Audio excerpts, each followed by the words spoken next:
안녕하세요. 보험은 김상진입니다. 요즘 실손보험 때문에 문의가 정말 많습니다. 4세대 실손 만기라고 안내가 왔는데 이게 뭔가요? 5세대로 바뀌면 보장이 줄어드는 건가요? 그럼 추가 보험을 꼭 준비해야 하나요? 오늘은 이 내용을 쉽게 정리해 드리겠습니다. 결론부터 말씀드리면 5세대 실손은 보험료 부담은 낮아지는 방향이지만 비급여 보장 구조는 달라집니다. 그래서 무조건 좋다, 무조건 나쁘다 이렇게 판단하시면 안 됩니다. 내가 병원을 얼마나 자주 가는지, 비급여 치료를 얼마나 이용하는지, 기존 보험은 어떻게 준비되어 있는지까지 같이 확인해야 합니다. 먼저 실손보험은 가입 시기에 따라 세대가 나뉩니다.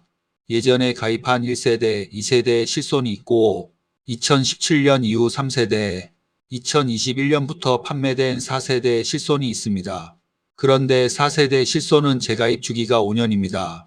그래서 2021년에 4세대 실손을 가입한 분들은 2026년부터 만기 또는 재가입 시점이 순차적으로 돌아오게 됩니다. 이때 중요한 점은 기존 4세대 조건을 그대로 계속 가져가는 것이 아니라 재가입 시점에 판매 중인 실손보험으로 다시 가입하는 구조라는 점입니다. 현재는 5세대 실손이 판매되고 있기 때문에 4세대 실손 만기가 돌아온 분들은 5세대 실손 안내를 받을 수 있습니다. 여기서 꼭 기억하셔야 할 부분이 있습니다. 자동으로 알아서 다 바뀌는 게 아닙니다. 보험사에서 안내가 오면 보험료가 어떻게 바뀌는지, 보장 내용이 어떻게 달라지는지, 자기 부담금이 어떻게 되는지 직접 확인하셔야 합니다.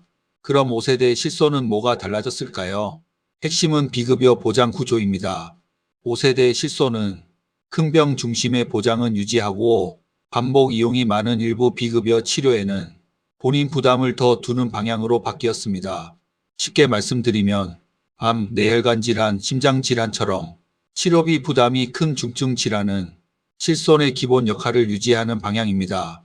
반대로 도수치료, 체해 충격파, 일부 비급여 주사치료처럼 비급여 이용이 많은 항목은 기존보다 자기 부담금이나 보장 한도 조건이 달라질 수 있습니다.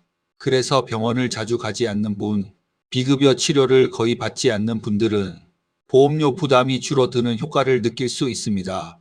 하지만 도수치료, 체해 충격파, 비급여 주사 치료를 자주 받는 분들은 기존보다 본인 부담이 커졌다고 느낄 수 있습니다. 그러니까 5세대 실손은 보장이 무조건 나빠졌다기보다는 보장의 방향이 바뀌었다고 보시면 됩니다. 그럼 4세대 실손 만기 안내를 받은 분들은 어떻게 해야 할까요? 첫 번째, 내 실손 보험이 몇 세대인지 확인해야 합니다. 두 번째, 재가입 또는 전환 시점이 언제인지 확인해야 합니다.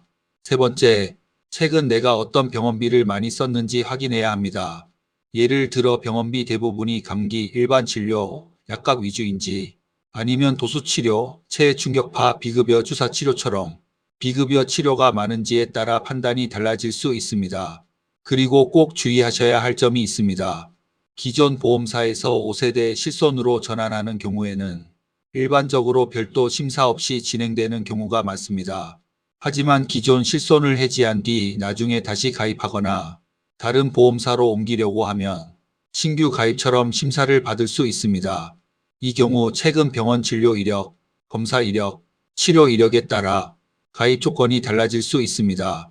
그래서 실손보험은 단순히 보험료만 보고 해지하거나 옮기면 안 됩니다. 최근에는 이런 이야기도 많이 나옵니다. 5세대 실손은 보장이 줄어드니까 수술비를 보강해야 합니다. 입원비가 부족해질 수 있으니 입원비 보험을 준비해야 합니다. 간병비도 같이 준비해야 합니다. 물론 필요한 분들은 있습니다. 실손보험은 실제 병원비를 보상하는 구조이고 진단비, 수술비, 간병비는 실손과 역할이 다릅니다. 암 진단비가 부족한 분은 암 진단비를 확인할 수 있고 수술비 보장이 부족한 분은 질병 수술비를 확인할 수 있고 가족의 간병 부담이 걱정되는 분은 간병 관련 보장을 확인할 수 있습니다. 하지만 중요한 건 이겁니다. 5세대 실손으로 바뀐다고 해서 무조건 추가 보험을 가입해야 하는 것은 아닙니다. 먼저 기존 보험을 확인해야 합니다.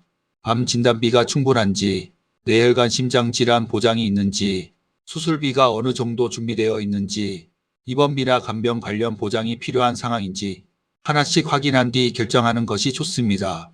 보험은 많이 가입하는 것보다 내 상황에 필요한 보장을 정확하게 준비하는 것이 더 중요합니다. 정리해 드리겠습니다. 4세대 실손은 5년 재가입 시점이 돌아오고 있습니다. 현재는 5세대 실손이 판매되고 있기 때문에 4세대 만기 가입자는 5세대 실손 안내를 받을 수 있습니다. 5세대 실손은 보험료 부담은 낮아지는 방향이지만 비급여 보장 구조는 달라졌습니다. 그래서 병원을 자주 가지 않는 분과 비급여 치료를 자주 받는 분의 체감은 다를 수 있습니다. 그리고 추가 보험은 불안하니까 무조건 가입하는 것이 아니라 기존 보장을 먼저 확인하고 부족한 부분만 필요한 만큼 보완하는 것이 좋습니다. 실손보험은 병원비 준비의 기본입니다. 하지만 세대가 바뀔수록 보장 방식이 달라지고 있기 때문에 이번 기회에 내 보험이 어떤 구조인지 꼭 한번 점검해 보셨으면 좋겠습니다. 오늘 영상이 도움되셨다면 좋아요와 구독 부탁드립니다. 저는 보험의 가치는 보상이라고 생각하는 김상진이었습니다.